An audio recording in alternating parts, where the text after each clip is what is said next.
we are going to get started talking about trance. That's a nice way to spend Saturday morning, isn't it? Talking about trance. I looked through the questions and whatnot that people sent in when registering.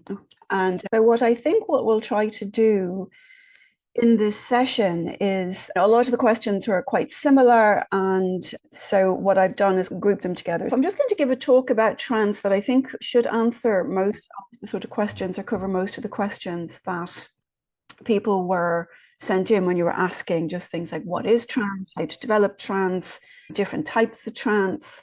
And then I actually want to talk about the benefits of trance as well, because often we get very caught up in, oh, how can I be a great trance medium? And sometimes we forget the very real benefits that trance work can bring to our own lives. We'll talk about just different types of trance, what trance is, just getting rid of some common misconceptions about trance. I would like to look at really the benefits of doing trance work and being in the trance states. And I also, of course, want to talk a little bit about Silver Birch, because I have a trance course coming up, a 6-week trance course that we're going to use a lot of the inspiration and the wisdom from the spirit guide Silver Birch in that as well. So some reading on that I'll talk about a bit later. Then what I want to do is talk about just some of the things I have coming up in terms of teaching trance. And then what I want to do is just finish on a very light, short trance practice. So trance can take a very long time to get into, but we'll do a short trance practice. And I think maybe what we'll do is, as we're doing it in the group, we might do trance healing together as a group as we finish up this evening. It's there, or this morning, or this evening, wherever you are.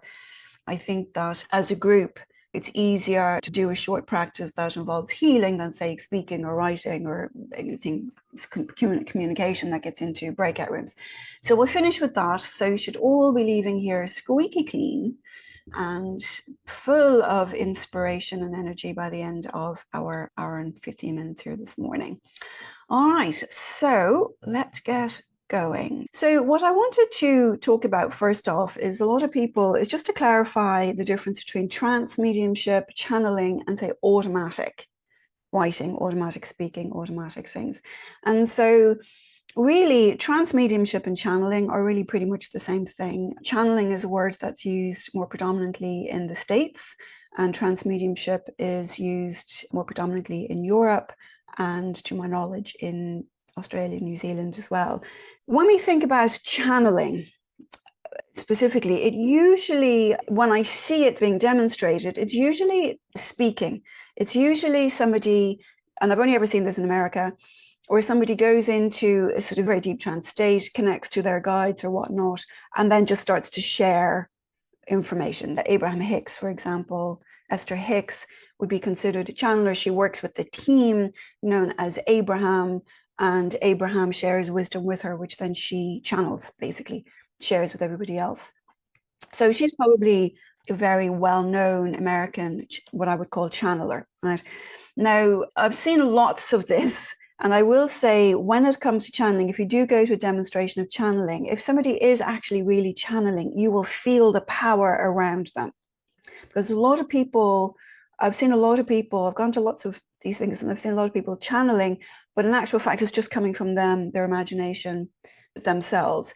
The difference is that there's a huge amount of power generated to do any kind of form of channeling or trance work. It takes an inordinate amount of power. And what you will find is that if you're sitting with somebody who is actually really connected to a team like Abraham or whoever their team is, that you will actually, that the power almost feels physical. You can actually physically feel it expand.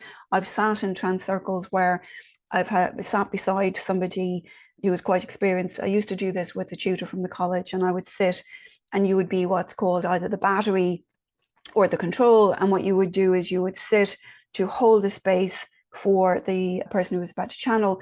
And if they were very experienced with this, you could actually physically feel the energy around them expanding, almost pushing you back off your chair. And if they were fairly new and they weren't able to generate that much energy, you would feel them drawing, because when you're a control or when you're a battery, that's your job. That's what you're volunteering to do.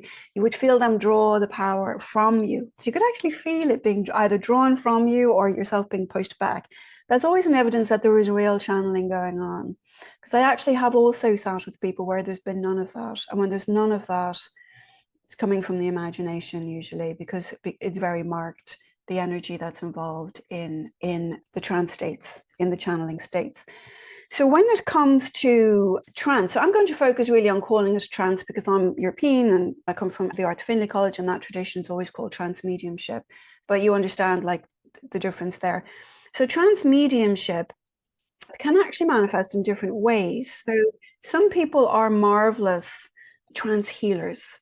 So they will go into, for anybody who did my Edgar Cayce class, so Edgar Cayce, the American mystic, an amazing trance healer, didn't call himself a trance healer, he was called the sleeping prophet because he would go into what was considered the trance state, right? Or you would go into a sleeping state, which really was the trance state. There's actually a recording. We did a really nice 1 hour talk with this, one of these Saturday events with this, and Kevin Tedeschi, who is Cayce scholar and the former CEO of the Edgar Cayce Foundation in Virginia, he came along and he talked about the work he's done there as well. So that's actually on YouTube. So if anyone's interested, you can catch that there. So we talked extensively about healing. So now trance healing is when we go into a very deep altered state. I'll talk a little bit more about that in a minute. And we sit basically to hold the space for healing to flow from the healing team, from those healers in the spirit world. It flows in the unseen world, the unseen realms, or the stream of consciousness, whatever your language for that is, flows from them to us, through us, and from us to whoever or whomever needs it most. So we can develop that. So that's really very powerful healing, can be very powerful. I had a friend, and you don't have to actually be sitting with the person, but the more people who come together to do the healing practice, the stronger the energy. Again, as I said before, trance mediumship takes, whatever form it's in, takes an inordinate amount of energy. And so I had a friend during COVID who had a transplant and she couldn't get anything basically for a rejection.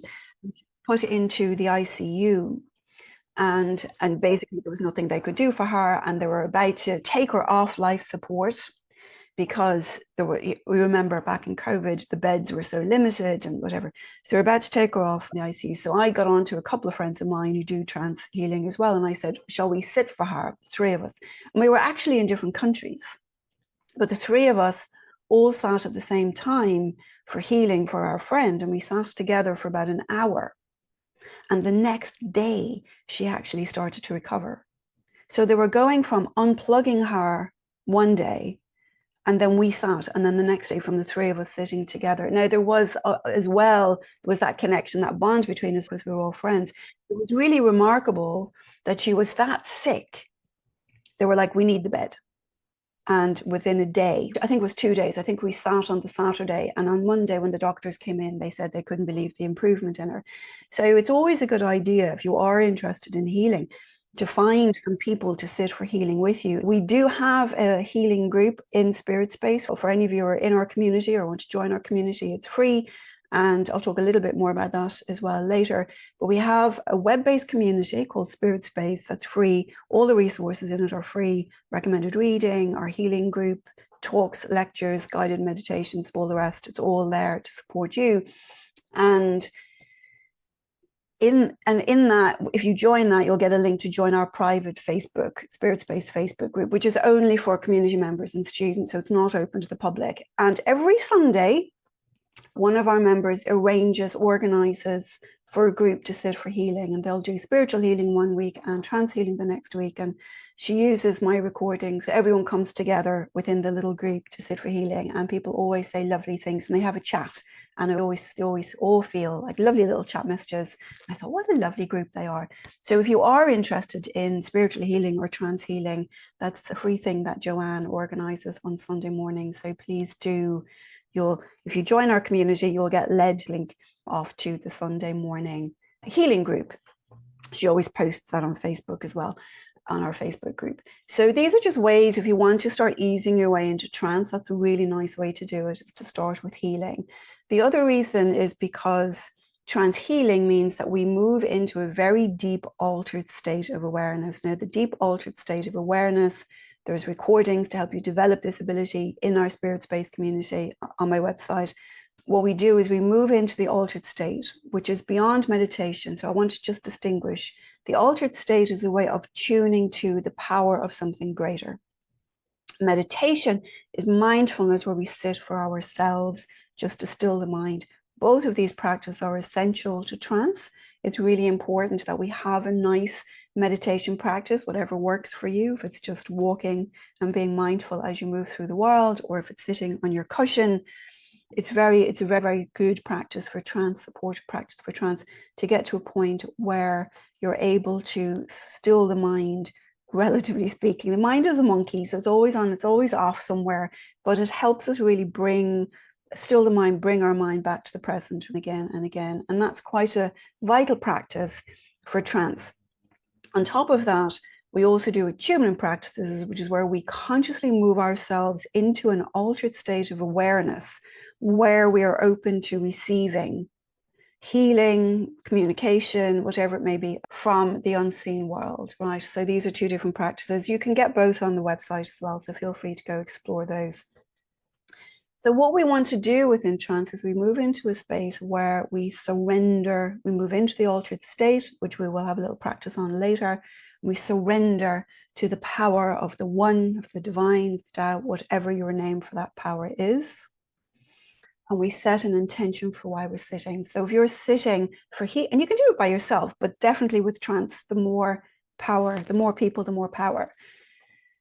You sit to set the intention, and it's a complete state of surrender. Because I noticed a lot of questions were coming in, people asking, what do they do? And asking different questions about what can they do in the trance state?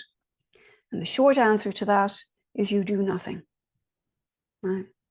In trance, we move into the trance state. We work with developing a relationship with our spirit guides, with our spirit team. There's always a team. And what we do is we become one, and we merge into that team, and then we surrender to the flow that's flowing to us and through us. So the ego needs to be put out of it. Activity needs to be put out of it. Trance is very much a deep state of being, not a sense of doing, right? So what we want to do is set our intention in advance. So if we're going to sit for healing, for example, we set that intention, we send the invocation, the intention, and the invitation, and then let it go, and then we sit, because the spirit world will hear. That's all we need, right? So that's healing. So we've got things already set up to help you explore and expand on your trance healing. And we'll do a little small practice of this later today. Other types of trance are trance speaking, which again is what I mentioned with channeling, where you move into your deep state of attunement, you invite in your spirit guides, you blend with them, and you surrender to the power that flows from the unseen world. Now, when we are speaking, what will happen is, this goes for writing as well, but for speaking, what will happen is that there's this misnomer that when you sit for trance, you go into this space of complete oblivion, and then all of a sudden you pour forth these profundities that can change the course of humanity. And then when it's all over, you wake up and you've no idea what you said. So that's actually a misconception about trance mediumship. That can happen after a very long period of time. So we don't just sit down and pop off, there we go. So very rarely that will happen. So Casey is an example of that. Somebody but deeply religious man to begin with, but then somebody who went into these trance states and had this profound connection for healing. He would receive all sorts of information. I'm not going to talk too much about Casey. We already have a session on Casey, which you're free to go listen to, again, as I mentioned. So Silver Birch is another one. So Maurice Barbanel is an example of trance speaking, really.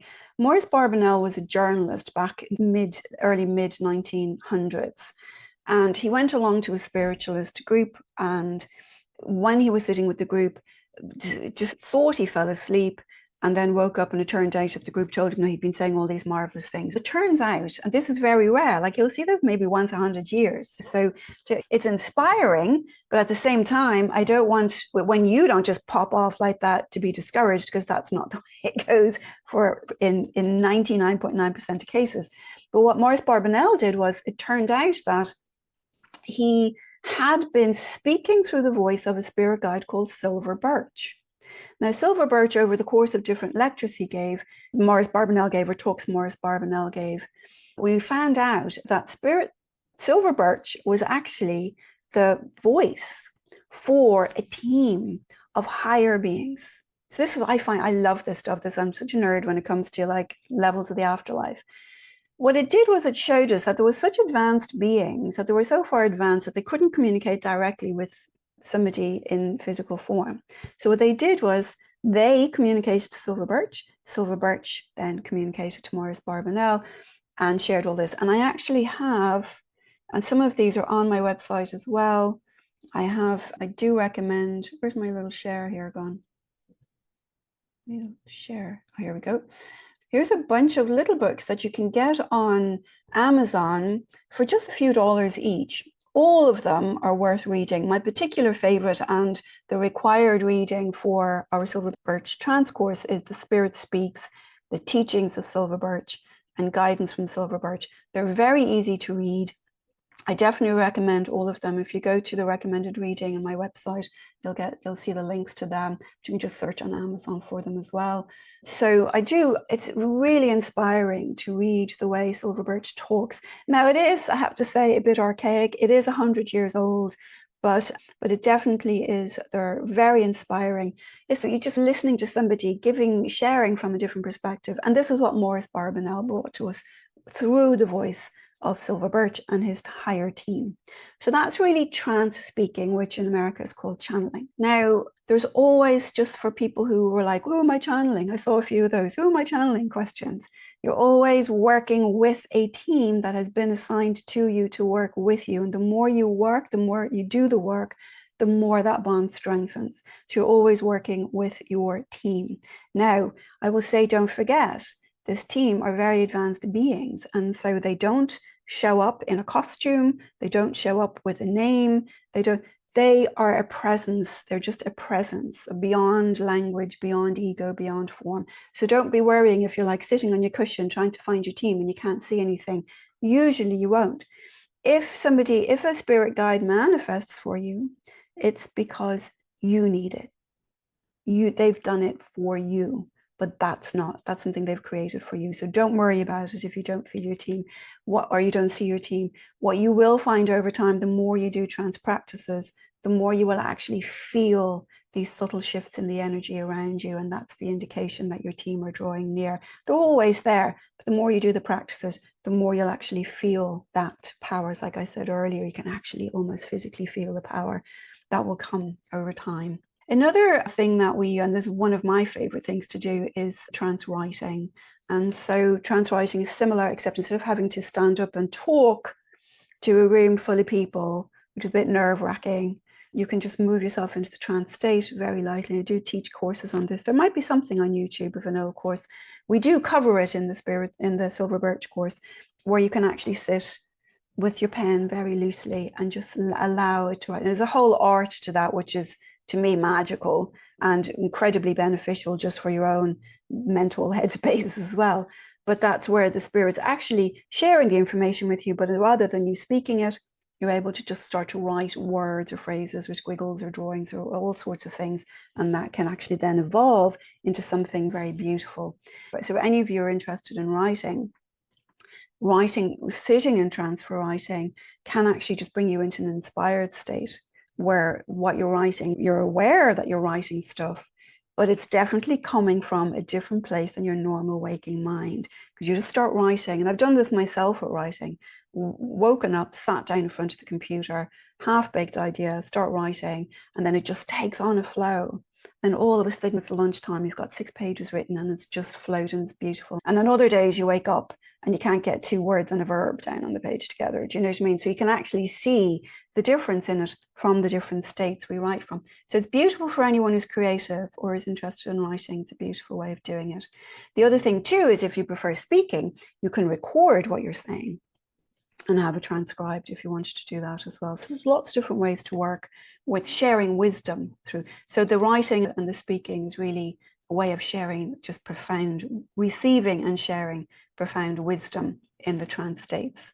And then the fourth type of trance we do is trance communication, which is where we will move into the altered state and somebody's dearly departed. So it's like evidential mediumship, except you're doing it in the trance state. But what you're not doing is, in evidential mediumship, for those of you who've done mediumship development, you're not there cognitively making the connection and then getting peace here and talking there and chatting here. You've gone into a trance state, and what you do is when you start speaking, it's them. Now, it may sound like you, but it's coming from them. So usually they'll be speaking from the I saw, I did this, I miss, whatever, because you're really just receiving their voice and sharing it. And so that becomes a very deep form of communication. I will say, for anyone interested in mediumship, you're better off not doing that to clients, just if it's a one-on-one with the client, for a couple of reasons. One is you have to engage with your client if they're sitting in front of you. Second of all, for somebody who's not used to this, it just looks really weird, right? And so you probably freak them out and they'll run screaming out of your house or your office.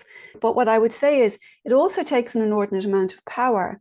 So it is something that's really, I do encourage you to experiment with and explore with. If you have a circle, if you have a trance circle, if you've got some people that want to sit with you, to start exploring and experimenting there, because it can be very beautiful when it's done properly and when it's done with the right support and in the right environment as well.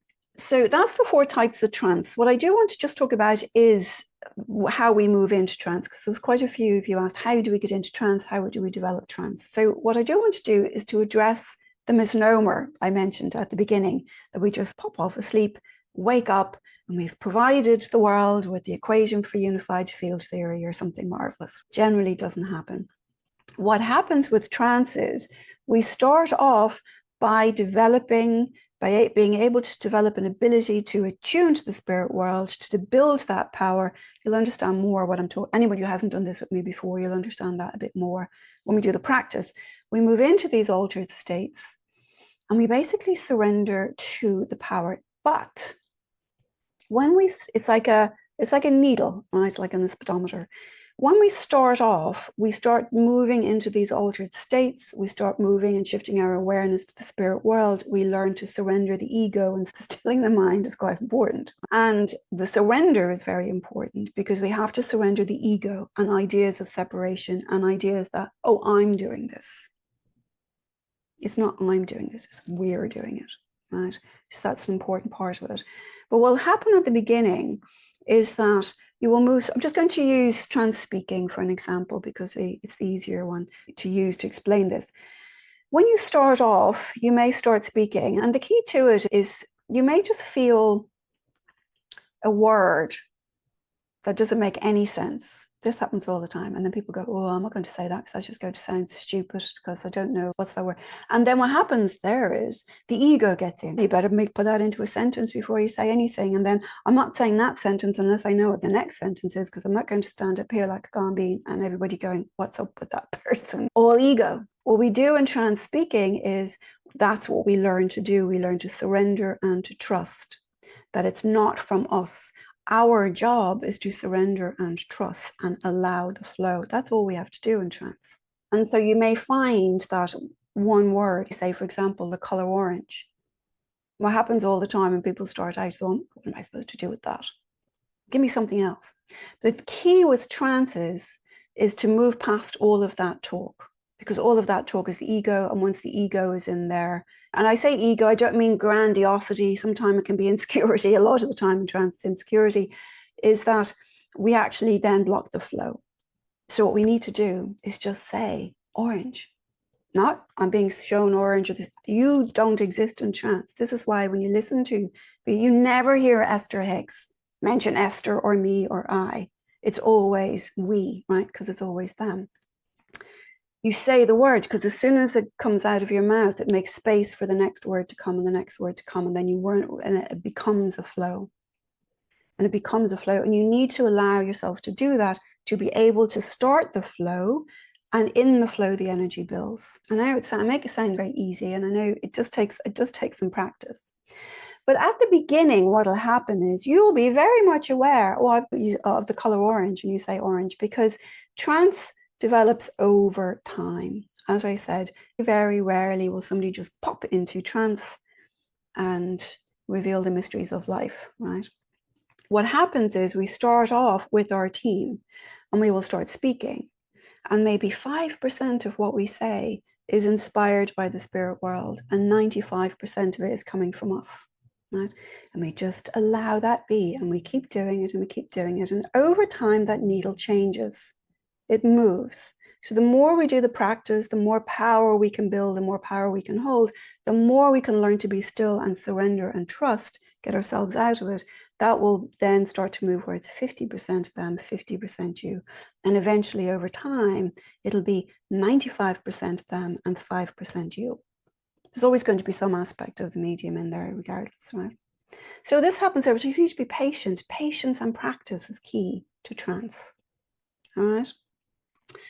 So just very briefly, automatic writing, for example, is actually physical mediumship. It's not trance mediumship. Automatic writing is when the spirit world is physically moving your hand to write. Okay, so that's very different.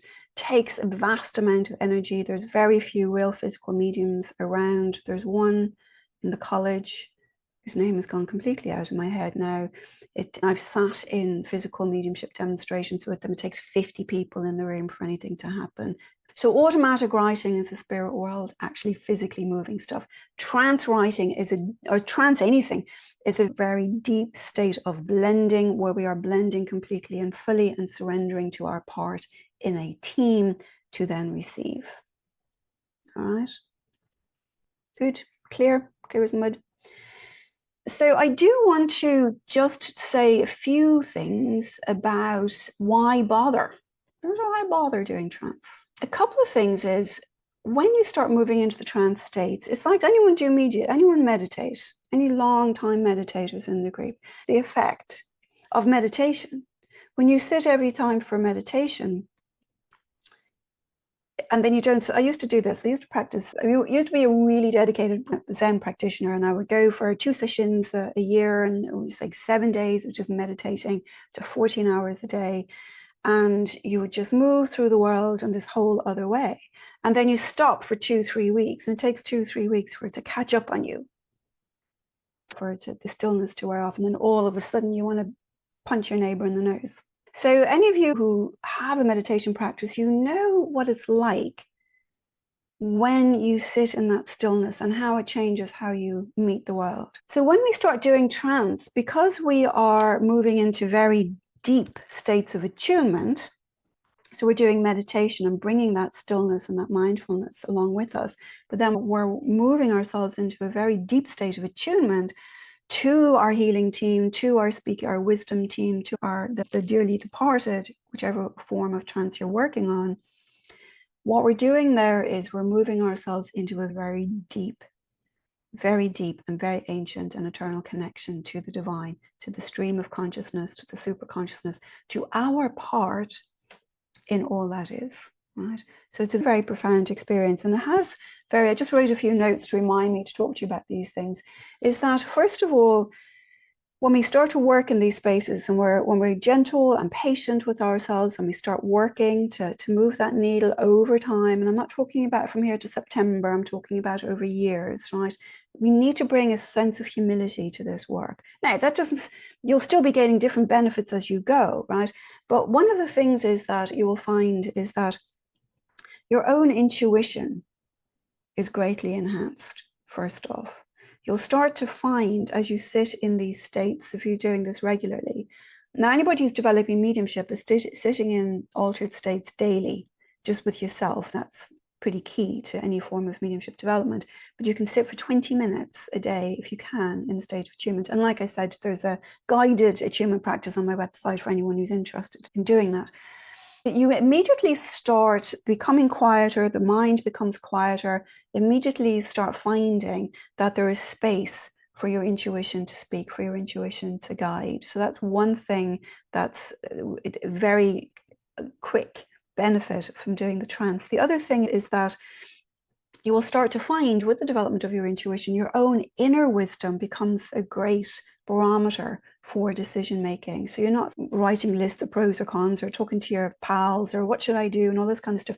You'll just start to be led by the incarnate spirit. You'll start to be able to hear and be guided by the voice of the incarnate spirit. And when I say the voice, I don't mean it's a voice in your head, right? This is more of like that feeling. The voice of the spirit is the very still, quiet voice of knowing. That starts to develop over time as we start. That's one of the first things you'll start noticing as you're doing the trance work. That in turn will bring you a greater sense of sort of harmony, self-assurance. It can reduce anxiety because, oh, should I do this or this? Because you've made space. Because I tell you, the one thing people always say, how can I tell if it's me or my intuition? And I was like, if there's any anxiety in it, it's you. If it's quiet, it's your intuition, right? And so the intuition is always quiet. There's never any franticness in the intuition. So you've got that sort of stillness, that sort of self-assurance, that sort of inner guidance. You've got your own incarnate spirit then leading you as the barometer, which can lead you to a greater sense of peace and harmony in life. Again, it's also supported by having some form of a meditation practice. And when I say meditation, it can be sitting on your cushion, or meditation can also be done. There's an open awareness meditation practice for anybody who's traumatized by the cushion, like many people are. Open awareness practice. There's a little recording on my website as well that I learned from Mingyur Rinpoche, a lovely Tibetan monk, of open awareness practice of how we can actually bring that practice into our life as we move through the world. So definitely check that out as well. So this also helps us come into a greater sense of mindfulness and peace and harmony within our own lives. So that in itself is worth all of the practice. The other thing I mentioned earlier is any of you are creative in whatever that is, music, writing, art, whatever your creativity is, you will find that in sitting with that state of attunement and being able to talk and send out intentions and invitations to your team, that you will find that also greatly enhances your creative expression. Definitely creative expression. I can see it in my own writing. When I'm in that space, there's a massive difference between the stuff that is written and makes it to the final draft and the stuff that gets cut. You can see it page to page. So it's a beautiful practice for anybody who's in any way artistic or wants to expand on that. Now, the other thing that we've talked about as well is healing. So as we move into the trance state is the trance state. What happens, what we receive in that state is determined by the intention we set in advance. I want to sit for inspiration. I want to sit for wisdom. I want to sit for healing. And then, as I said, we set that intention, we let that go, then we sit. We're not holding on to it. We don't want the mind racing around in the trance state. We want to still that as much as possible. And so what happens there is that creativity becomes, the healing, we can actually receive healing for ourselves. We can sit just to receive for ourselves. Now, what we don't want to do is get my bunions killing me, make the pain go out of my bunion. What we do is we sit with the intention, the surrender and the trust, and we hand it over to the spirit team to share the healing with us, right? As a lot of you will know, quite a lot of illnesses can derive from stored trauma in the nervous system, and we know that from somatic therapies. So you could find that, oh, I've got a bad back, get rid of the pain in my back or the vertebrae, but in actual fact, it could be tension, it could be trauma, all these things stored there. So what we want to do is we just surrender to the wisdom of the spirit world. They will decide where the healing needs to happen, whether it's physical, emotional, mental, spiritual. They will know what healing needs to happen for that, whatever's going on with you, to be healed. So our job is not to try to control or determine this, but just to surrender to that. And I think I've told some of you this story before. When my mother was dying, she had cancer.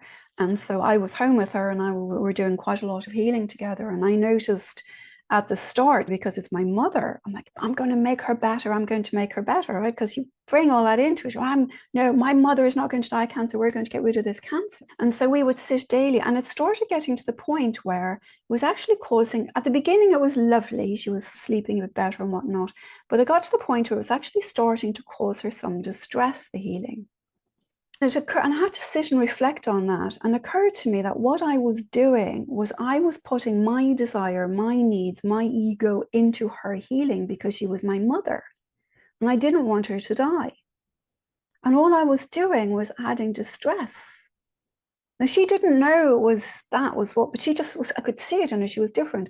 And what I had to do was just surrender the desire, surrender the need, and then sit for healing for my mother, for whatever her highest good and well-being was, and then surrender that and turn that over, right? And what started happening after that was she began to become very sensitized to the spirit world. So if I was sitting at her head, for example, she started feeling little hands on her feet. So she started to feel her sense. She became very sensitized herself, and she started to feel the spirit team themselves healing her with little hands. She actually thought my brother had come into the room at one point. It became that strong, the other little hands on her feet. And when it came to the point where she was at the end and she was in the hospital, she was actually seeing quite clearly all her dearly departed loved ones around the bed. And I went up there one day. My mother was a Padre Pio devotee, for any Padre Pio.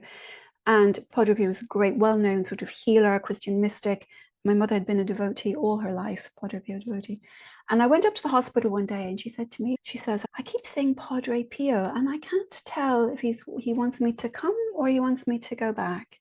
But she said it with no stress, no anxiety, just so matter of fact. I don't know if Padre Pio, like she was saying, I don't know if I'm supposed to get the bus or not. Do you know, it became that easy for her. Another day I said, oh, she said, just your Auntie Terry was here. She keeps doing this, the thumbs up for her. My Auntie Terry was her best friend. She died a year beforehand.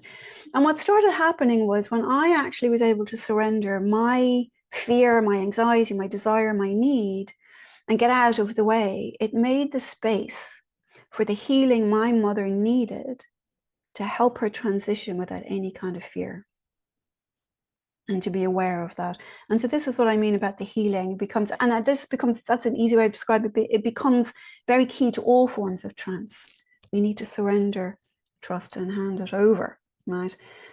So that takes a bit of practice in and of itself, as I'm sure you can imagine, but of course it's doable, because otherwise none of us would be able to do any trance work at all. So what it does is also, when we move into these states and we start developing that trust, it greatly expands. It will greatly expand your sense of compassion and kindness and empathy for all beings. You will start to notice that. You will find that your connection to all beings definitely deepens, but so does your connection to the divine. And I don't mean you're going to sit down and be praying, dear God, if I give up sweeties for Lent, will you do this, that, or the other? And I say that because as a child growing up in Ireland, that was an annual occurrence. But what happens is that you will start noticing the mystery in the world, the mystery in life. You'll start noticing the world beyond the world that we can see. You'll start noticing synchronicities as you move. You'll start to actually feel the magic and in the world as we do that. And that's a really beautiful way of giving you a lovely sense of belonging. So there's an epidemic, as it turns out, which I discovered when I was doing my doctorate, epidemic of loneliness now, to the point where those of you in England or Scotland might know this, that in Britain they've created a Minister for Loneliness. The Department of Health and Human Services has written bulletins on the crisis of loneliness, the epidemic of loneliness. And what starts happening with this is you start to feel very deep sense of belonging that just exists around you all the time, because you're moving in that space of connection all the time. When you experience it in the trance state, it flows into your normal waking life, and you'll feel that sense of belonging. You'll feel that sense that there is something greater than you, and that something you are an intrinsic part of. So it's the best way I can explain it. But when you experience it, it's like, how did I ever not live with this? And it's in everything. It's in everything as you move through the world. It's like W.B. Yeats, the Irish poet, used to say, there is another world, but it's in this one. And that's what we start to see. The other world behind our daily curtain of the bricks and the mortar and the trees and the subway and the buildings and whatever. We start to get glimmers. It's like the Matrix when it goes on the fritz and you start seeing what's behind it. We start to feel that and experience that. It's a very profound experience that we get to live with as we move through life. So even just for that it's worth sitting and creating for yourself a little trance practice. Of course, what happens with all of that, with the developed intuition, with the developed sensitivity, and this is a what's the word I'm looking for? Self-fulfilling in a way. We start to become more sensitive.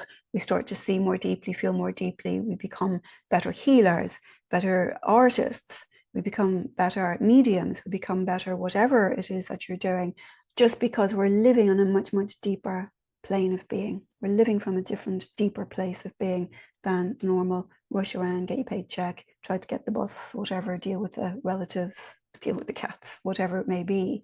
So we start to move into these calmer states. And in those places, because now we're able to, we've got the space for our intuition to guide us, we've got the sense of belonging and the security that comes with that. There's a writer called Ernest Becker, and he did a lot of research on, what was it? Denial of Death was his famous book. A lot of research on how the fear of death causes violence, how people have violent responses when their fear of death is provoked. And they did all sorts of experiments on this, and people have picked up his work since and done it. There's actually a documentary on this, and it might be called Flight from Death. I'm not sure. It was narrated by Gabriel Byrne, the Irish actor. I think it's called Flight from Death. That's worth watching as well. Becker's book is quite dense going, but what they did was they noticed that they put random people in a room, and then they started instilling, provoking the death anxiety in one. They became more violent towards other people. And what we've noticed is that that death anxiety brings an awful lot of fear and anxiety into the world, and that leads to senses of otherness, of violence, of subjugation, of all of these things. Amazing how much of this arises from a fear of death. So if you're interested, check out the documentary or Ernest Becker's work. When we are able to experience the trance states, when we're able to actually really feel that belonging, feel that harmony, and the security that comes from that, those fears go away. And I thought, wouldn't it be marvelous if the whole world did it, and then nobody be killing everybody, trying to take over everybody else's territory and all the rest of it. But you get to live in that sense of peace. And one of the questions somebody asked here was, how do we use trance? Where's this question? How do we use trance to help us in our political turmoil in the world? And to me, that's how we do it. We do it by moving ourselves into this place, so that when we are living from this place, we are also emanating from this space. And when you meet somebody who's really calm, who's really peaceful, who's really easy, they do have a calming effect on us. When we meet somebody who's frantic all the time, we come out like with our hair frizzed. And so we know that what we emanate affects the world around us. So within the Heart Sutra and Buddhism, there's a line that says, we have to save, all beings are numberless. We have to save all beings, basically. And if they're numberless, how can we save them all? But really what it means is that we save all beings by being in this place, by saving ourselves from living in this space. And then that will emanate out and affect the energy and the spaces around us. So that's the thing. In answer to whoever asked me that question, I would say that. So that's really a lot of it. Also, that sense of belonging and that sense where you're actually having a very easy positive effect on the world, the immediate world around you as you're moving through it, can really bring you into a state of, and also the trance state and working with your guides and having that exchange can really ultimately really bring you into a place where you can feel a greater sense of purpose or a greater sense of meaning. It's hard to explain until you have the experience. And we know, any of you have read Viktor Frankl, who was the Auschwitz survivor.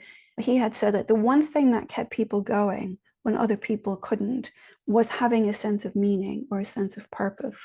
And so when we're moving through the world and we find that sense of purpose, it's not through sitting on our cushion and oming till the cows come home. It's really knowing that our inner climate radiates and then can be offered as service, ultimately. And that's ultimately the difference between spiritual and self-help, or the sacred and self-help, is this understanding that we are part of something greater and that we can contribute and should contribute whatever we can to the betterment of all, which is ultimately the very sort of spiritual place. So I would say that in all of that, it's almost like you start to become rooted in something greater. And when we start to feel ourselves rooted in something greater, our anxiety diminishes, we become more peaceful, we become more creative, we become more healed, and we become better at being able to contribute to others. So when we're sitting for healing, for example, we can sit for ourselves, we can sit for healing for people we love, we can sit for healing for the entire planet.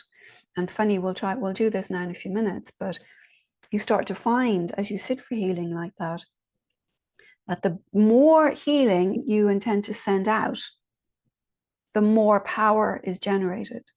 So there isn't this sort of, oh, there's a limited amount of healing power, I'm going to keep it all for me, or I'm going to keep it all for my family. The more you open up to receive and share, you'll start to feel there is a difference in the intensity of the power that starts to flow. So when we start doing, let's heal the whole planet, we're not diluting the power, we actually exponentially expand it. So it's really interesting in that way. It's a complete dichotomy about the way, because we live in a world of limited resources, physical resources. We tend to think, oh, we've got to economize budget and all the rest of it. But when it comes to the spirit world, it's the complete opposite. Boundless abundance, willingly shared and offered. All right. And similar with wisdom. And there's different ways of working with these. I do want to just say quickly before we get on to this, any of you are interested in really deepening any of your aspects of trance mediumship, I have this course that starts in, I think, about 10 days, the Silver Birch Trance Mediumship course. And what we do in this course, I'm going to try to scroll down. I hope it doesn't give you all, what you call it, when you get driving motion sickness. Oh yeah, but I always forget. Two things I always forget. One is there's a little survey at the end of this. If you have 2 seconds just to fill out a couple of questions, please do if you can. The other thing too is that there's a special. So what I do is now we have introduced monthly practice circles so that anybody taking a course, a masterclass or a live course can actually get some extra practice in by coming to the Saturday practice circles once a month. So we've done that for everybody. And so what I'm trying to do with the courses now is include a couple of practice circles in the course. So for this course, if you sign up, I think it's by Monday night, I think, you get $50 worth of, hang on, sorry, what am I doing here? You get $50 for your practice circles. So you can actually you'll get a coupon for it to be able to come to, so you can do the whole course, and then you keep doing your if you keep doing your trance development, and then you want to come back in a month or 2 months or 6 months or whatever, and actually sit with somebody else, you can use this, you can use these things for that. They're good for a year, I think. So in this, if you go to the website, I'll put the link in the thing. There's a lot of very detailed information about the course, about a lot of things that we've talked about here, the benefits of trance, what we tried to cover to bring you into these states in the course. There's a few very lovely things that some people have said about it the last time I taught it. It's very nice of them. You'll see here the different things, reasons for doing trance. And also we'll be working with Silver Birch. Silver Birch is really a game changer when it comes to trance, I have to say, because when we actually sit with the Silver Birch wisdom, and when we sit and we do a little chapter, it's very easy, and it doesn't take very long to read these chapters, they're all quite short. We sit with these chapters, reflect on these chapters, and at the start of each class, we'll have a short little discussion for maybe 20 minutes about those teachings. And I've noticed from doing that it has really brought people into a very deep state of the sacred when it comes to trance, which really makes a huge difference. And that's why I've continued to offer the Silver Birch trance reading for that. There's a little video of me. If you haven't heard me talk enough, there's me talking again about trance mediumship. And then there's a little breakdown of the program. So we'll be over the 6 weeks, and we can gauge you. If you're only interested in healing, we can do that.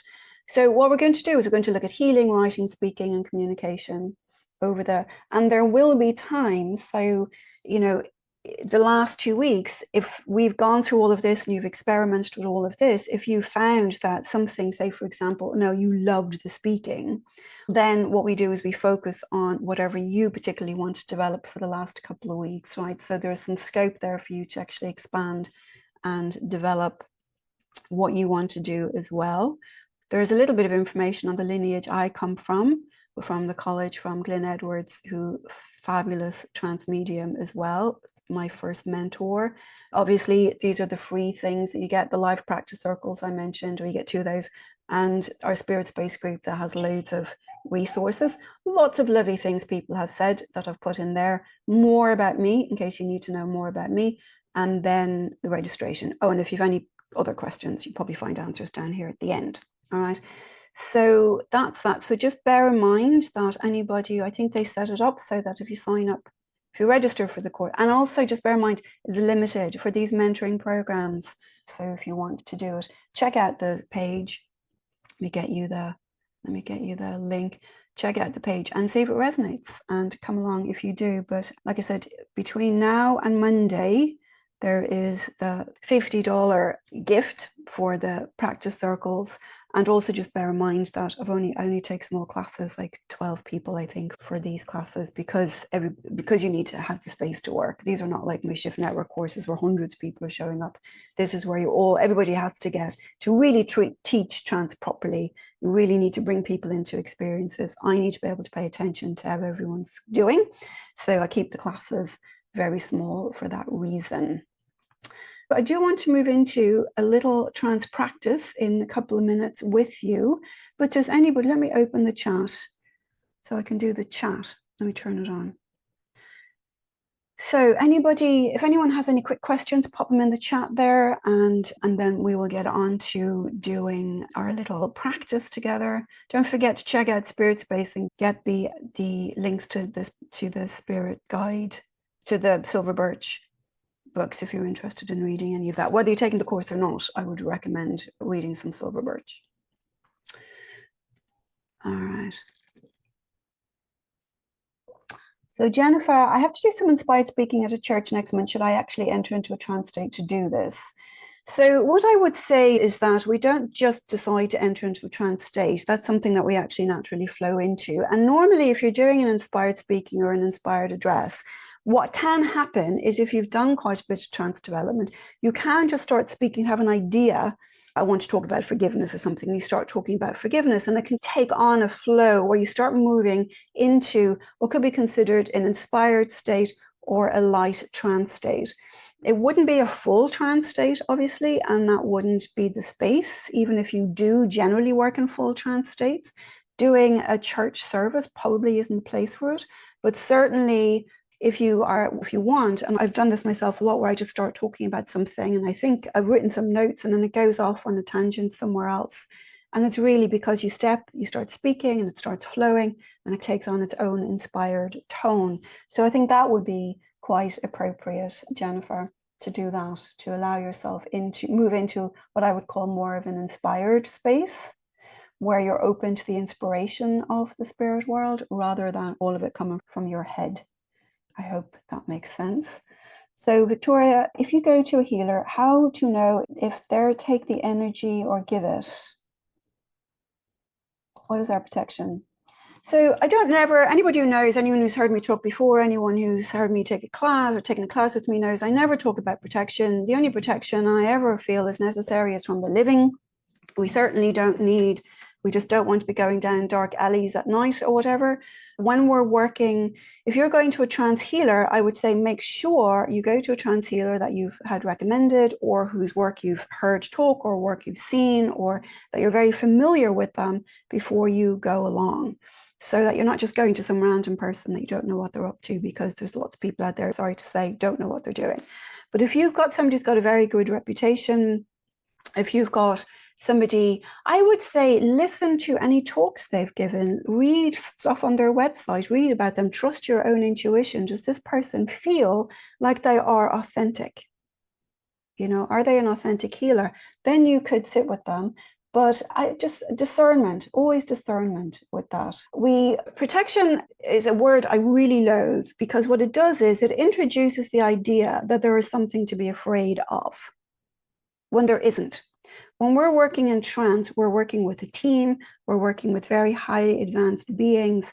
If you start going, oh, I've got to protect myself from something, you're introducing fear. The minute you introduce fear, you're introducing negativity. This is completely counterproductive. If you're going to a genuine healer, that's a non-issue. Forget it. Put it out of your head. That's anxiety and fear, put it out of your head. But if you're wondering if the healer is somebody who is safe to be around, that's a different story. That's something that, and I do agree, as I said all the time, the only thing you need protection from is the living. So do some research, use your discernment, rely on your intuition before, I would say, going to a healer. Make sure it resonates with you, the person and their work resonates with you before you go. All right. And then there's also the Spirit Space Facebook group. If you join our community, you'll get an automatic response, I do believe, and that will give you the link to the Spirit Space community on my website. And if you sign up there, that's where we've got loads of free resources there. Very briefly, I'll show you very quickly. So these are some of they're just put out there. So there's the listening space, which is my new thing, which is recorded meditations. I mentioned the attunement practices, the guided meditation practices. We're also introducing some premium content there, which will be longer workshops, loads of workshops and talks. This Facebook group, obviously, the spiritual healing that I mentioned earlier that you can do on Sundays with Joanne. The Mediumship Minute is a new thing as well, which is these short 90-second little video bites, lessons on different things that updates daily, and the recommended reading that I mentioned to you already. And then also, if you're in the group, any special offers or invites, you'll get notification about them. So that's free. That's all there for you.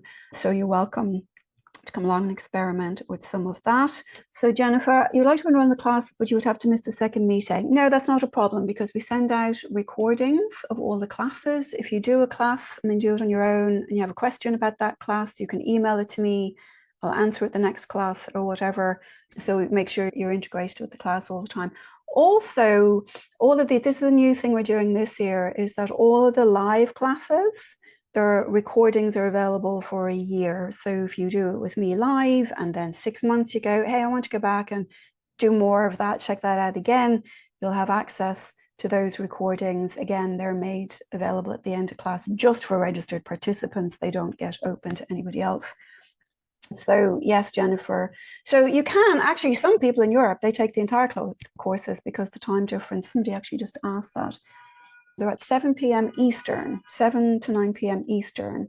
So for Europeans, I think that is midnight to 2 a.m. But as I said, I've had actually people in Ireland come to classes live at that time. But you can also take the entire thing from the recordings, like I said. And if you have questions about your practice or anything like that about the class, you can email them to me.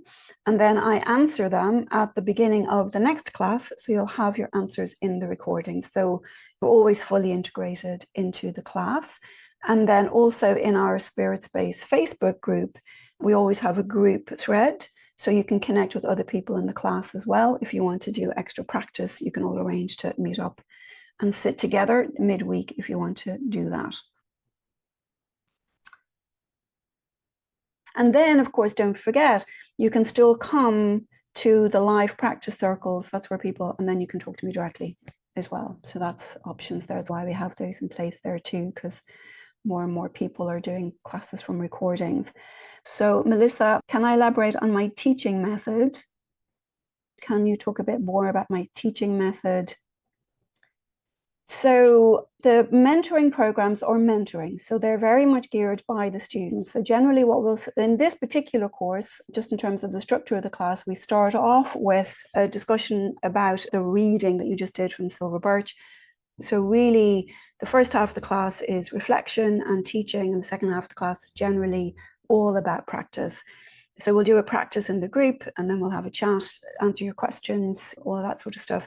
Then usually if there's time, then we'll go into breakout rooms for a smaller practice, and then we do a regroup and a sharing of your experiences or asking me questions. Like I said, the reason why these classes are so small is because it's the only way I can teach with that kind of level of attention. So I would say also, if you need more information, go to there's a lot of information there on the landing page on the website as well. So you can read more there too. So somebody just asked, can you learn trance from reading a book? No, you can be inspired by Silver Birch, but you can only learn trance from the doing. So it has to be very heavily practically orientated.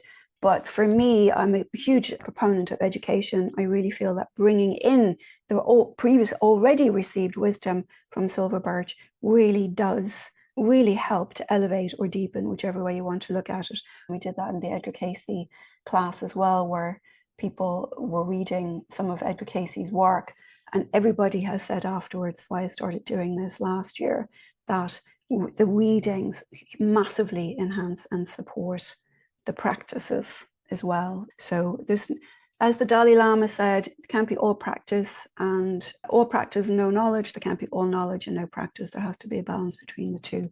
So that's really how the classes are structured. So I hope that answers that question. Did I answer everyone's question? I think so.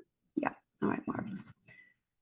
So we're just going to do we'll do a short little trance healing practice. So we're just going to basically move in. Now, when I say trance healing, we could spend an hour in trance healing, but obviously we will be doing that in the class, but we won't be doing it obviously today. Okay, here we go. So what I want you to do is, we're just going to get very settled. Now, what I would say for this is, don't lie down, but sit yourself elevated, because if you lie down, you probably fall asleep. And also make sure your head is supported. Simple reason, when we move into deep trance states, we really want to release body awareness. And sometimes what can happen there is, if your head's not supported, it can fall forward. And if your head falls forward, you'll cut off the air. And that will bring you right out of the trance state, because you're going to have to come out of it to breathe. So I would say, try to make sure your head is supported as well. All right, so that it's not either falling back or falling forward and making you uncomfortable and bringing you out of trance. And just make sure you're settled for this. We're only going to be sitting for about 10 or 15 minutes. It's not too long, but just make sure that you're sitting comfortably as well, that you can relax your body completely without falling out of your chair onto the floor. Allowing the breath, just very gently bring your awareness away from all that's been said, all that's been done, all that you need to do. Just bringing your awareness to the present moment. Allowing the breath, very gently still the mind. And as the mind wanders or leaps around, as it tends to do, just recognizing the thought, just very gently letting it go, just returning your focus to the breath. Allowing the breath to still the mind and relax the body. Scanning the body now from crown to toe, very gently, very even. As you notice tension, just breathe into that space and deepening the breath, releasing thoughts. Breathe. Just returning your focus to the simple act of breathing. And again, scanning the body and releasing any tension very gently, just moving your awareness very simply to this moment, this eternal and infinite moment. Relaxing the body, just bringing your awareness very gently to now your heart space. And there noticing a spark of light or a spark of warmth.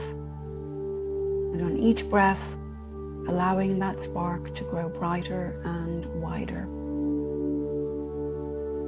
Let that light grow and expand so that your entire body is filled with the bright white light, with the bright warmth, allowing it to flow through you, and with each breath, allowing that light, that warmth to expand beyond you, so that you are sitting here, the expanded presence of your incarnate spirit that is emanating from the heart of you. Don't try to force it. Just let yourself be expanded, and expanding awareness of your infinite and eternal spirit.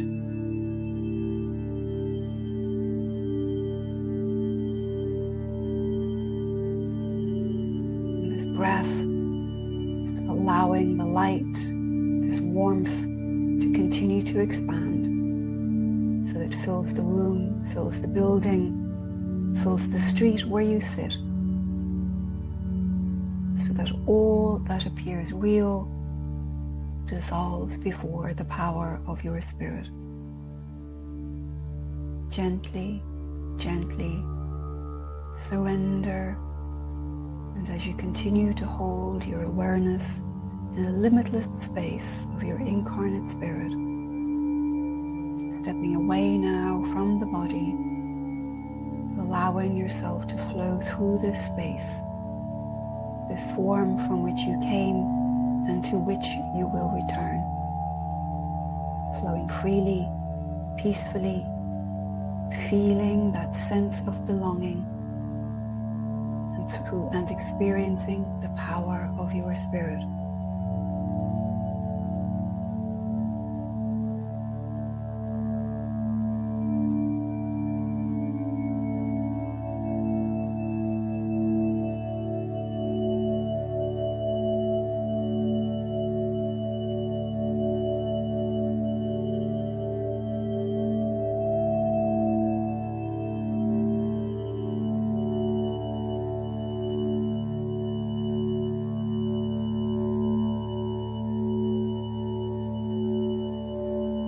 And as you flow through this space, becoming aware of an even brighter light, stronger light, a light that stretches as far as the eye can see, through all time, all dimensions, throughout the universe, the multiverse.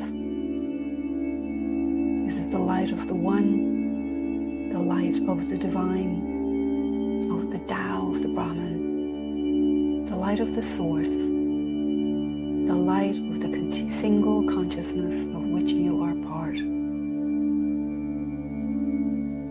And opening your heart to receive the power, the love, the healing that exists in this space. As you begin to flow into it, flowing through it, allowing notions of self to dissolve, allowing yourself to blend with this power. All that is real,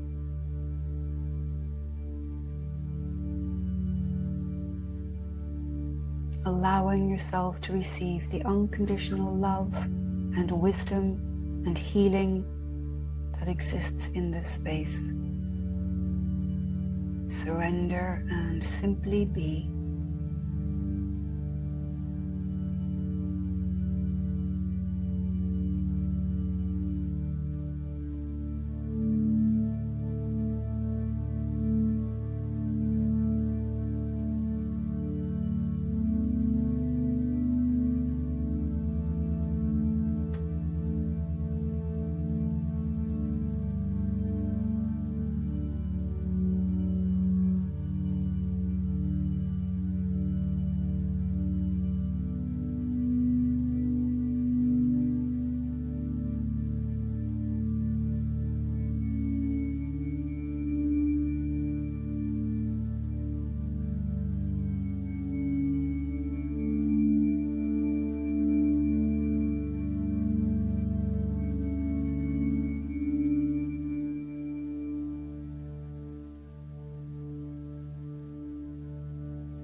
Now in this space, very softly, very gently, just becoming aware of your healing team begin to gather.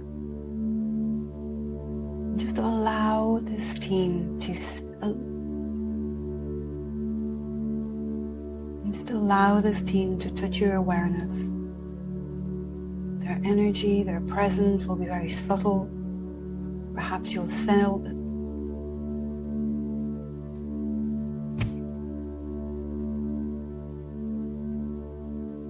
in this space, your healing team begins to gather.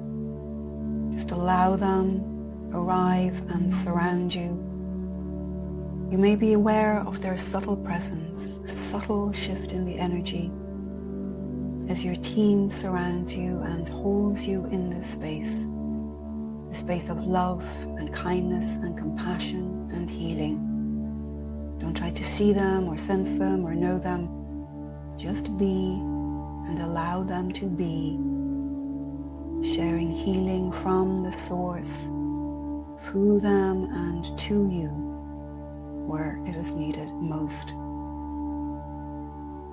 And just feeling here as you sit with this team, feeling that deep sense of eternal belonging.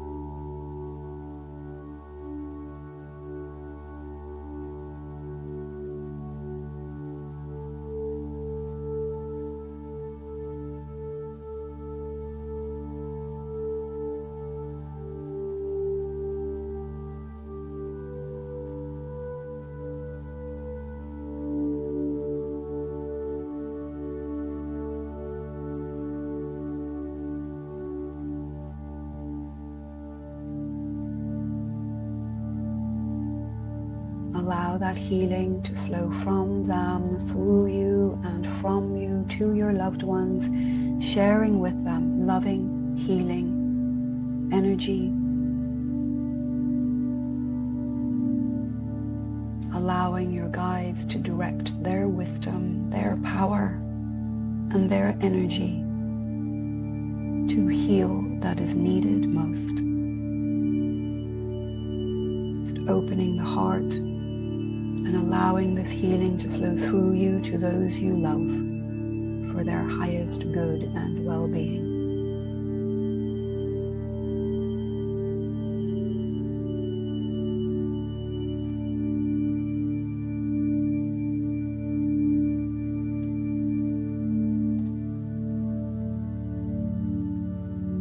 Surrender, surrender and receive.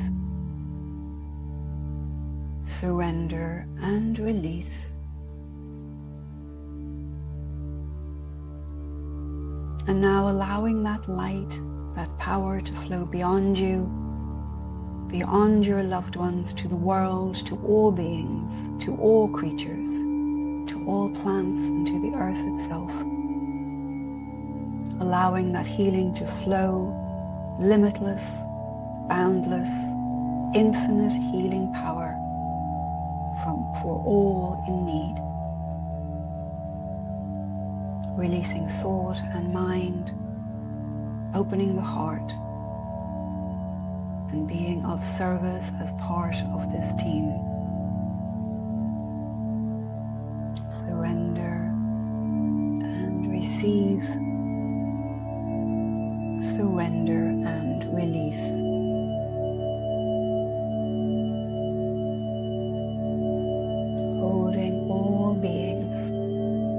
Lightly within the power of the Spirit.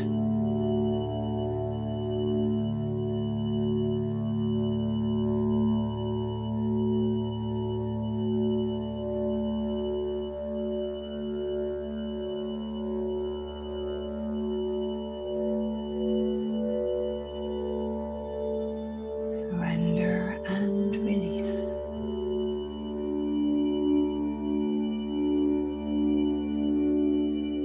Should the thoughts interrupt, just release those thoughts and return your focus, your awareness to the light, to the power, to the spirit of all that is, this place from whence you came and to which you will return.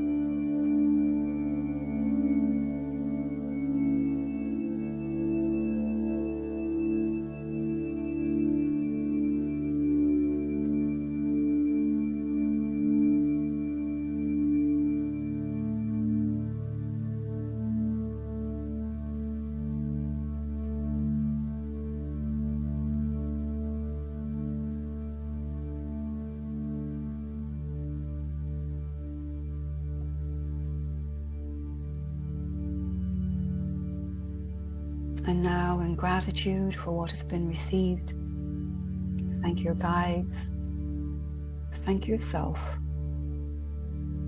thank the One. And now making your way back towards your physical form, deepening the breath, bringing your awareness back to the body, back to gravity, back to your weight on the world, back to the sounds and the smells and the temperatures around you, to all those physical sensations. Sitting now into the body and sitting into the chair, aware of the sounds, the smells and the temperature, taking a deep breath, deepening the breath, and now moving toes, fingers, making slight movements of the head. And when you are ready, you can open your eyes.